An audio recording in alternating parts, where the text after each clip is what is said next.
વર્ષો પહેલા રોહનના એક મિત્રએ તેના એક પ્રોજેક્ટની ચર્ચા કરવા માટે તેની સાથે વિડીયો કોલ ઉપર વાત કરવાનું કહ્યું.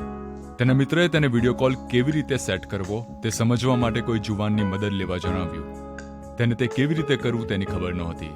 હા મિત્રો, આજે પણ આપણે યુવા પેઢી પાસેથી તેમની આવડત અને ડહાપણનો લાભ લઈને કંઈક નવું શીખવાનો પ્રયત્ન કરીએ.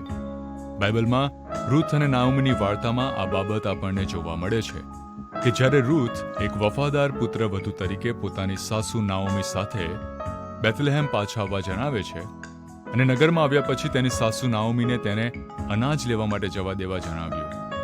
રૂથ અને નાઓમીની વાત આપણને સમજાવે છે કે વાર્તાલાપ કે સલાહ સૂચન બંને રીતે થઈ શકે છે.